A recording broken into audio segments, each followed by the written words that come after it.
li ñu fi dajale tey suñu mbokku éleveurs yi représentant MDE mooy point de presse bi ñu def ko pour réew mi yépp xam parce que càmm dafa bokk ci réew mi dafa am solo ci réew mi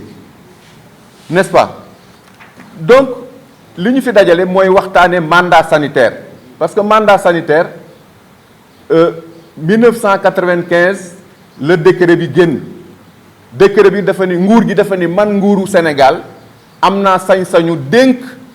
mandat sanitaire ay docteurs vétérinaires privés pour ñu may jëfal li ma doon def loolu bi ñu ko génnee décret bi arrêté bi nee naa ne décret bi 95 la boobaak léegi am na ñaar fukki at ak juróom-benn li ci tegu li ci sooxe li tax ñu dajale fii nit ñi mooy dafa metti ci ñun parce que mandat sanitaire bu nga xam ni vaccin yi doyul ndax wax naa ko léegi ci tubaab vaccin yi doyul vaccin yi ñëwul te gis nañu ni ministre bu bees bi prorogé na campagne de vaccination nga prorogé ko te vaccin amul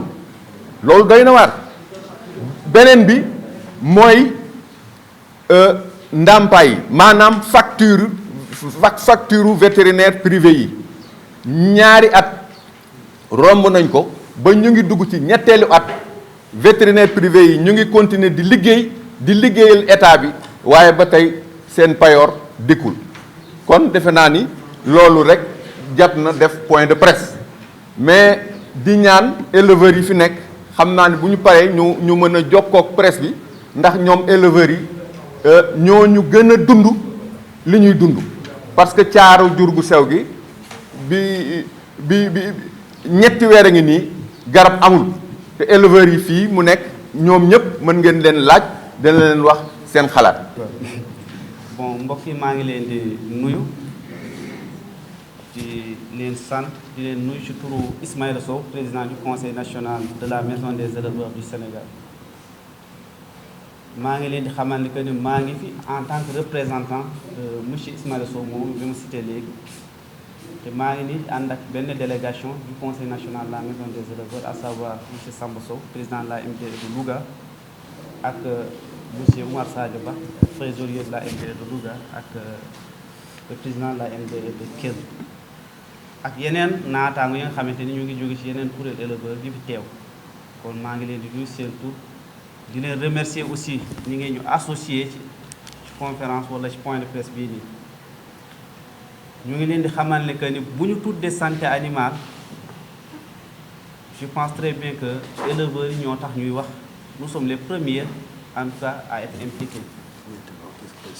kon boo leen ñu associé rek je pense très bien que associé ngeen ñi ngeen war a associé te xam nañ ne tey que ni réew mi fi mu toll étant donné que ñuy wax tey la situation du Covid-19 ñëpp xam nañ ni mu defee économie bi ñuy wax relance du secteur xam na ni élevage ak agriculture lu muy indi tey ci création d'emploi je pense très bien que le président de la République comme ni ngeen ko waxee sànq wax na ci te si la santé animale tey bu amee lu ko gàllankoor rek dafay impacter considérablement suñu revenu dafay impacter économie bi dafay impacter également les emplois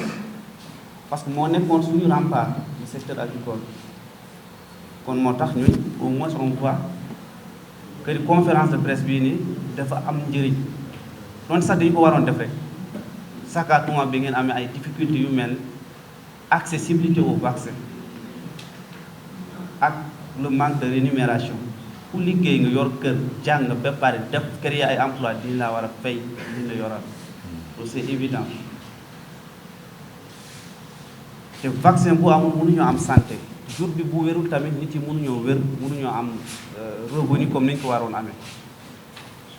moo tax it en tout cas au nom du conseil national de la maison des éleveurs ñun ñu ngi leen wax que ni tàllaat ngeen ñu loxo ñun tamit accepté nañ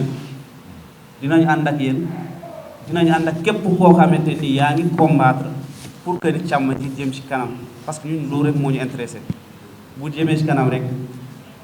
le Sénégal ira de l'avant économiquement dinañu taxaw sanitairement dinañu taxaw te président bi mu ngi may doon xamal ni que ni moom dina porter plaidoyer boobu ci au niveau des autorités compétentes fépp foo xamante ni ñoo nga fa dina ko wax au moins pour qu'on puisse prendre en considération seen doléances loolu la amoon li may wax maa ngi leen di sant di leen maa ngi tudd docteur Issa Kane nekk ki nga xamante ni mooy jiite kuréel bi nga xamante ni moom la ñu wax kuréelu mandataire u Sénégal yi ñu ngi ci réew mi yëpp mandataire yooyu nag mooy boroom xam-xam yu mag yi nga xamante ni moom la nguur gi ne yéen laay dénk li nga xam ni man maa ko waroon a def li ma waroon def mooy lan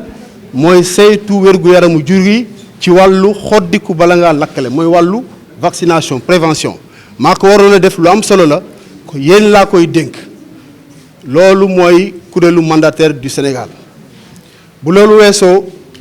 ki nga xam ne dañ ko war a dénk loo xam ne nguur gi moo ko waroon a def lu am solo la te lu mënta ñàkk am la dafa war nekk koo xamante ni dafa war am taxawaay bu dëgër ndax bu amul taxawaay boobu liñ ko dénk du ko mën a yenn du ko attan waaw. jafe-jafe yi nga xamante ni moom la ñuy dund mën nañoo wax ne bi ci jiitu nag mooy li ñu dénk mooy ñu ñàkk jur yi ak yeneen jëf yoo xam ne ñooy tegu ci ginnaawam ñàkk boo gis nag dafa am lu am solo loo xamante ni bu amul ñàkk bi du am mooy vaccin mooy garab yi nga xam ni moom la ñuy ñàkkee doom moom la ñuy ñàkkee jur gi garab yooyu nag dañ cee am jafe-jafe yu rëy yoo xamante ni léegi dina passé fukki at bu fukki at ak juróom yoo xamante ni daal bëriwul li ñuy commencé benn campagne de vaccination te fekk ne garab yi ñu war a am yépp am nañ ko te doy na loolu bëriwul soit garab yi du am carrément ci at boobu ma jël exemple vaccin wu ginaar yi te xam ngeen feebaru ginaar yi mooy yoggoor bi dafay faagaalgal ginaar yi bu baax vaccin bi nga xam ni moo leen di aar ñaari at a ngi ba ñetteel bi amul kon loolu lu doy waar la beneen bi mooy yeneen vaccin yi da ngay soxla ma jël benn exemple at bii passé ñu ngi soxlawoon lu tolloog ñaar fukki junni ci ay doses ci benn vaccin ci wàllu nag yi ñu ngi ci jox ñaari junni doses xam nga loolu doy na waar donc wala nga soxla benn vaccin dem ba campagne bi nga xamante ni dañu wax ne ñeenti weer wala juróomi weer mbaa juróomeen lay am nga dem bu muy bëgg a jeex ngay soog a jot tuuti ci benn vaccin fi mu toll nii ministre bi jël na benn arrêté pour prolonger campagne bi maanaam dafa waroon a jeex fin mars mu ne léegi fin avril lay jeex waaye prolongé na ko waaye vaccin amul kon dafa mel ni prolongement boobu du am benn impact ci liggéey bi ñuy def li ci tegu mooy mandataires yi dañoo nekk ñoo xamante ni dañuy jiite liggéey boo xamante ni day créer ay emploi ndax dafa am personnel yu ñuy jëfandikoo ci wàllu campagne yi personnel yu bare bari dafa am ay bagages yu mel ni oto yi ak bagages yi ñuy liggéeyee pistolet yi ñuy injecté vaccin yi ak garab yi ñuy jënd ak yeneen frais yu bari yi ñuy jënd yoo xam yu ñuy def yoo xamante ni dafa diis lool te ñetti at a ngi ñuy supporter frais yooyu te état bi lim ñu war a fay at bu jot dafay manqué ñetti at nag dafa bëri ci diisaayu frais yu demee noonu loolu ñu ngi koy jooytu bu baax dañoo bëgg opinion Sénégal bi xam ne loolu moo ñu dal te bëgg nañ ci solution dañoo bëgg éleveurs yi seen bopp ñi nga xam ne ñoom ñooy bénéficiaire vaccination bi ñu xam ne loolu mooy suñu feebar dañ koy jooytu beneen bi nag mooy dafa am benn stratégie politique maanaam benn doxalin ci wàllu politique ngir ni ñuy développer élevage bi ñu wax mandat sanitaire te boo ko toppee au-delà du aspect sanitaire bi am na benn extension bu ñu ko mën a def ci lépp loo xamante ni nguur gi da ko war a def te vétérinaire war ko liggéey ñu jële ko ci nguur gi jox ko vétérinaire yooyu ba pare dimbale leen ba ñu mën a jëfandikoo responsabilité bi ñu leen jox ni mu waree mën a aar cheptel bi ci wàllu vaccination ak liggéey yi nga xam ne ñoo ci tegu waaye dañoo gis ne politique boobu nga xamante réew yu bëri signé nañ ko du Sénégal rek Burkina sous-région bi yëpp signé nañ ko Tunisie signé na ko Maroc signé na ko France signé na ko Sénégal aussi signé woon ko Sénégal ci option yi nga xam ni moom la ñuy def ci wàllu politique dafa leen di yóbbu ci ñuy bàyyi politique bu am solo boobu boo xamante ni gisuñu leneen lu ko remplacer ñu ngi jooytu bàyyi boobu ndax bu sottee du nekk luy indi wér-gu-yaram ci wàllu jur gi du nekk luy arranger éleveurs yi du nekk luy arranger vétérinaire du nekk luy arranger économie nationale bi kon suñu malaise mooy ñàkk a saytu lépp lu aju ci secteur bi nga xam ne mooy secteur privé bi ñu nekk te nguur gi joxoon ko responsabilité yi mu amoon yu diis yoo xam ne warut a sooxe ba pare ñu ñàkk leen a toppatoo bi nga xamante ni moom lañ leen war a def moo tax boroom xam-xam boo waxoon mu ne amul lenn lu gën a am solo xarañteefu askan ci doomam yi nga xamante ni ñoom la am mu ne rien de toutes les dispositions dont une nation peut s'enorgueillir mais rien n'est plus précieux que le génie et l'énergie de ses propres fils. docteur 230 millions barewul si état ñetti at yéen a ngi toog mel na ne métti na trop fan la rëq-rëq yi féetee. waaw rëq-rëq yi su ma ko xamoon ma wax leen ko li ma ci xam daal mooy li tax ba rëq-rëq bañ a am